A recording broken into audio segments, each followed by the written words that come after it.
Bienvenidos a la presentación del FOSI BT20A Max, que se pone en venta hoy 10 de enero de 2026. Quédate y lo descubrimos juntos.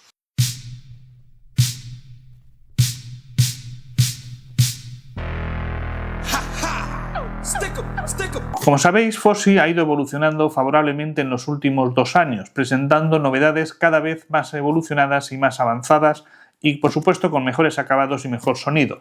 Y este amplificador no es una excepción. Es la respuesta de FOSI a todas aquellas necesidades y dudas que se le ha ido planteando desde los usuarios.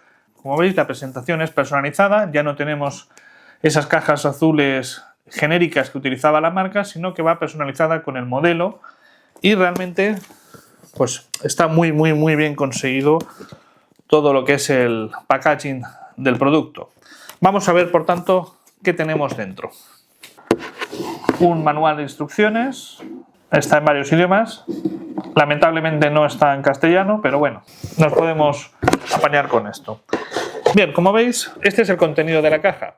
Tenemos la fuente de alimentación, el amplificador y aquí tenemos un mando a distancia. Respecto a la fuente de alimentación, indicar que hay varias opciones a la hora de comprarlo. Tendríamos una fuente de 32 voltios, tendríamos las fuentes de 48 voltios, esta es la de 48 voltios 5 amperios y también tendríamos una tercera opción que sería una fuente de 48 voltios 5 amperios de nitruro de galio. Este es el mando a distancia diseñado para el producto, que si os fijáis tiene indicaciones del ZD3, que sería el DAC, ZP3, que sería para manejar el previo, y del BT20A Max.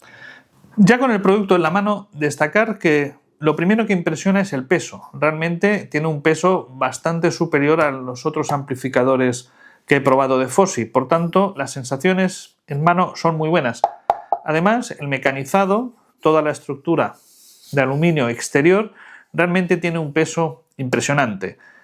Vamos a ver aquello que se ha ido mejorando en este amplificador y que lo hace distinto y lo hace capaz de competir con los últimos lanzamientos de distintas marcas. Lo más significativo y que se aprecia en el chasis es el troquelado Max que aparece en la parte superior, de extremada calidad. Y es que esto forma parte del nuevo o de la nueva ventilación que tiene el dispositivo. Se sirve, evidentemente, de las entradas de aire laterales que conocemos de otras series, por ejemplo las V3 Mono, y además se le da una salida superior. Como el aire caliente tiende a ascender, evidentemente por ahí va a evacuar una gran cantidad de calor. Si nos fijamos, en la parte posterior están los tornillos donde va fijado el chip de potencia, el TPA3255, por tanto está albergado en el mismo sitio que en otras combinaciones como las V3 Mono citadas. Pero en este caso, en la parte interior tiene un sistema de disipación muy novedoso. Voy a poner una fotografía para que lo podáis ver, que hará que el aire caliente salga por la parte superior y refrigere muy bien por el aire fresquito que le entre por el lateral. Pero esta es simplemente una de las mejoras, porque las mejoras son múltiples.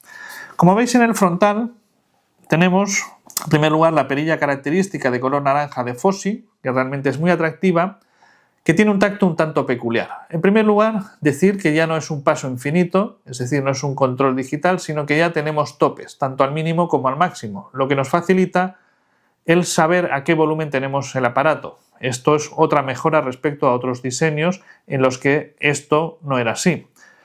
Pero además, esta perilla está motorizada, por tanto, cuando el mando a distancia actúe, lo estará haciendo directamente sobre el eje del control de volumen y tendremos siempre una referencia del volumen. Tenemos también 2 controles de tono, esto no es una novedad, por ejemplo, si lo estamos comparando con el BT20A Pro, pero sí que es una novedad si lo comparamos con el ZA3 en el que desaparecían o habían desaparecido estos controles de tono. Y aquí tenemos un pulsador para las distintas entradas de audio, que ahora las veremos cuando veamos el panel trasero. Y por supuesto el receptor infrarrojo en el frontal. Observando el panel trasero vemos que está realmente muy bien aprovechado y muy repleto de características que son muy interesantes. En primer lugar, disponemos de dos entradas RCA. Como veis, RCA1 y RCA2, que son las que podemos seleccionar con el pulsador que hemos mencionado en el frontal. Pero además dispone de una antena de recepción Bluetooth. Bluetooth versión 6.0. En este caso, los códecs que admite son SBC y AAC, que son los típicos que ya admitía el BT20A Pro, y además aptX, aptX HD, aptX HD Adaptative, aptX Lossless y el EDAC. Por tanto, tenemos códecs Bluetooth de alta calidad. Otra mejora evidente son los bornes de los altavoces.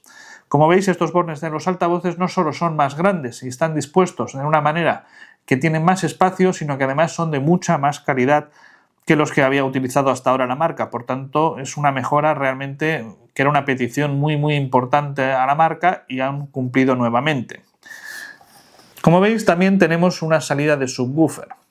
Y esa salida de subwoofer está combinada con este interruptor de aquí. Este interruptor de aquí es un filtro pasa alto. Otra de las ventajas que tiene este amplificador, como veis, es este pequeño interruptor de aquí. Para hacer un bypass a los controles de tono sería el equivalente a lo que en amplificadores más tradicionales podría ser direct o pure direct, es decir, evitamos toda la parte de la circuitería que pasa por los controles de tono. También cuenta con un trigger, es decir, podemos conectarlo con una señal de 12 voltios de manera que con el encendido de un solo componente podríamos encender en cadena el resto de componentes. Otra de las novedades que sorpresivamente no tenía el FOSI ZA3 y sí las V3 mono, por fin se ha incorporado también en este amplificador, y es el filtro PFFB de realimentación. Por tanto, la respuesta de frecuencia ya no dependerá de la carga de los altavoces, lo que nos garantiza una respuesta de frecuencia muy homogénea, sea cual sea la caja utilizada. Eso es una gran ventaja en este tipo de amplificación, la amplificación en clase D. Y ya a modo de conclusión, también una mejora en cómo maneja la fuente de alimentación internamente, porque separa las señales de manera que alimenta, por un lado, el circuito analógico y por otro lado el circuito digital. El circuito digital evidentemente hace referencia al chip de control y al chip Qualcomm que controla el Bluetooth. Por tanto, al separar estas fuentes o esta señal eléctrica, nos mejora o nos garantiza una mejor relación señal-ruido. Y a modo de resumen, como veis, el amplificador es realmente imponente. Tiene una mezcla de estilos entre lo que sería un V3, un ZA3 y un frontal más parecido al BT20A Pro, pero bastante vitaminado. El peso del aparato bastante imponente.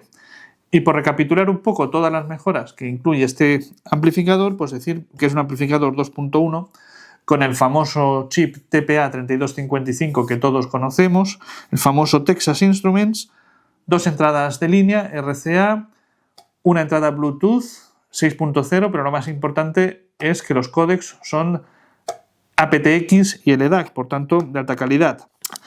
Filtro pasa alto, filtro para eludir los controles de tono y a destacar pues la gran relación señal-ruido, 112 decibelios, realmente es una relación señal-ruido muy interesante, una distorsión armónica THD más N de inferior a 0,003%, también es un buen dato, y que puede manejar cargas de altavoces entre 2 y 8 ohmios. Respecto a las potencias, bueno, ya sabéis que el fabricante siempre nos anuncia el tema de que tiene una potencia de 300 vatios por canal. Evidentemente no tiene 300 vatios por canal, pero con una carga de 8 ohmios estará en torno a los 100-110 vatios, lo que es una muy buena potencia, y con una carga de 4 ohmios pues estará seguramente en unos 170 vatios, lo que es una potencia realmente muy alta para un dispositivo de este precio, de este tamaño, y con estas prestaciones. Realmente es una gran potencia, nos va a sobrar. El precio del producto lo podéis encontrar en la página de FOSI entre 230 y 260 dólares, todo en función de la fuente de alimentación que vayáis a incorporar. Mi recomendación es que al menos compréis la fuente de 48 voltios para obtener el máximo rendimiento del amplificador. A lo largo de esta semana, por tanto, pues realizaré pruebas de escucha y ya podré llegar a unas conclusiones que evidentemente compartiré con vosotros en una review completa. Muchas gracias por ver el vídeo.